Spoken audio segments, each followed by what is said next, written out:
And so, a lot of plants. And what surprised me when I went through the second time, I took somebody with me because they wanted to see it. The guy that was leading us through, and it was very noisy, so we had a strain, but he actually said, our goal here is not only to be the largest kosher plant in the world, but to control all the kosher meat that goes into Israel. And when we came out of that, we couldn't believe what we had heard. We asked one another, did you hear that? Yes. And then I began to take a different view of the plant, because I knew that of all the ones I had seen, this was the dirtiest, the most crowded, and dangerous one that I've ever been through. And that their object was to become the largest kosher plant in the world. They had a long way to go yet, which would make it only more dangerous, because they were just stuffing people in. And they were standing shoulder to shoulder with electric knives. One of the guys, all day, this is all he did, he took this knife and he cut the legs of chickens. They would go by him 50 a minute or whatever, and he'd swing that knife.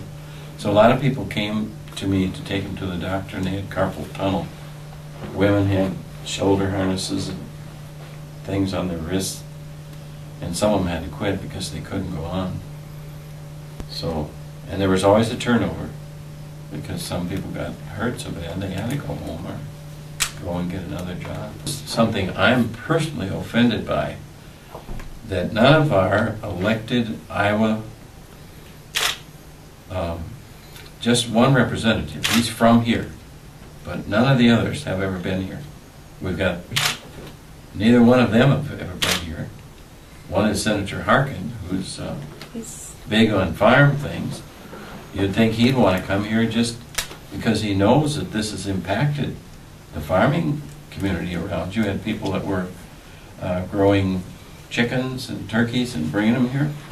I don't know that they have the same numbers of those coming in.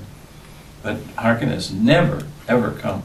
Our governor has been so silent. I'm telling everybody, he's like a church mouse. You hear him, but you never see him. And I've written him, and no answers at all. Senator Grassley did us the favor of having a phone conference call, and it was in the school. And different people that were working with us, volunteers and such, prepared the students, there were probably about 8 of them, to each have a statement with Grassley.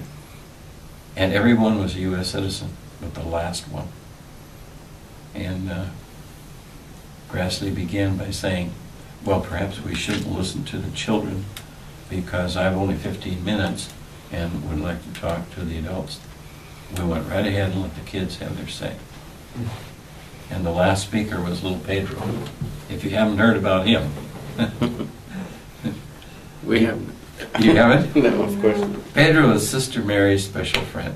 Pedro is some guy. He's a good student. His mother was taken in the raid. And for what reasons, we still don't know. Why they're holding her. And they're shifting her all around the country. We don't know where she is half the time. Anyway, one day, Sister Mary sees Pedro. And How old is he? He's 13, I think. And he's very mature and knows English very, very well. And she said, Pedro, what's the matter? You look so sad. And he said, Sister Mary, I am very sad. They've taken my mother. And since that day, those two are pretty close. And then Pedro, we got him to give one of the last talks when we did our walk around the town. And he was magnificent. He says openly, I am not legal. I don't have papers. But I'm in school here. I'm not hurting anybody. My parents never committed any crimes. They were never charged with any crimes. Why are they doing this? You know, I want to know where my mother is. And just the other day he came and told us that they didn't know, so we tried to find out. And then Pedro came back and said the mother had sent them a letter saying she was in a prison and they were going to move her, and she asked, "Where are they moving me?" And the guy said, "Shut your mouth. We're doing that. You don't need to know." So as of today, we don't know where she is. So, and Pedro and his dad are, and I think Pedro has some siblings.